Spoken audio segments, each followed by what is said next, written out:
na yon. Ang Agoncillo.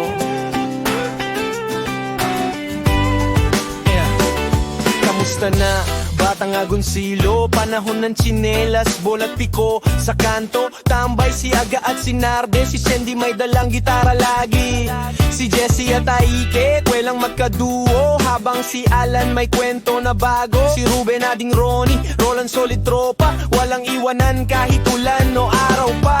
Kamusta na kayo, Batang Agoncillo? Ngayon ay abala na sa sariling mundo. Naalala nyo pa ba sa ilalim ng poste? Tawat kwento hanggang madaling araw lagi. Si Junjun, si Jaja, laging may kalokohan. Si Saint at si Puyat tahimik pero laban. Si Joey at Ai magkasunod paggala. Si Tegay, Macmac, Jojo, Trick magbasketball sa kalsada. May tagay sa gilid habang tugtog si parokya. Simpleng saya lang, di mo na mapapantayan pa. Ngayong kanya-kanya na, may pamilya, may biyahe. Pero sa puso, Batang Agoncillo pa rin. Kamay man na kayo, Batang Agoncillo. Ngayon ay abala na sa sariling mundo. Naalala nyo pa ba sa ilalim ng poste? Tawat kwento hanggang madaling araw lagi.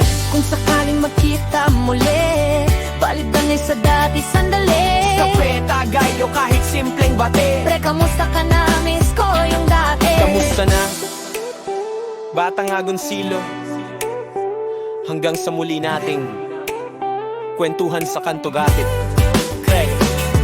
Bagong henerasyon ng Batang Agoncillo, hanggang sa muli natin kwentuhan sa kanto dayo. Bagong henerasyon ng Batang Agoncillo, ngayon mga anak nyo naman ang may lakas. Bagong mukha, bagong laban pero parehong dugo. Batang Agoncillo pa rin, yan ang totoo. Noon tansan, ngayon cellphone. Noon gitara, ngayon ringtone. Pero sa bawat post, bawat kwento, may halimuyak pa rin ang lumang kanto. Hindi lang lararo, pangarap na ang laban. Gamit ang utak, mangang at kabaitan. Mga Batang Agoncillo ngayon matatalino, pero marunong pa rin tumingin sa tao. Kami ang bagong henerasyon ng Batang Agoncillo. Anak ang magalang at pusong totoo. Sa harap ng pagbabago, di kami susuko. Dugo ng kanto, pero isip moderno. Bagong henerasyon, bagong panaginip. May respeto pa rin sa ugat ng nakalipas. Batang Agoncillo patuloy ang sigaw para sa bayan, taas no, walang urong sa galaw. Ngayon may laptop, may wifi na sa tindahan, pero ang respeto hindi kailanman nalimutan. Mga kwento ni Aga at Narde, ginagawang inspirasyon sa bawat aral na sariwa. Barkadahan noon, ngayon organisasyon. Tulong sa komunidad, disiplina at ambisyon. May musika, may laro, may puso pa rin. Batang Agoncillo, walang tatalo dyan, amin. Mula sa kalsadang puno ng tawanan, hanggang sa social media na ngayon ang tambayan. Ngunit pag sinabing Agoncillo ka, alam mo kung saan ka nang galing talaga.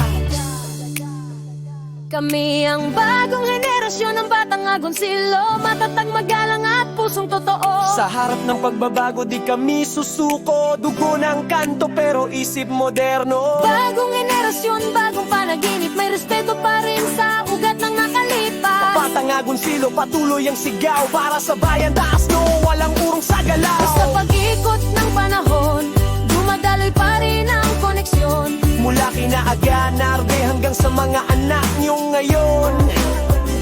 Isang pangalan lang ang buo sa puso ng bawat daan. Agoncillo.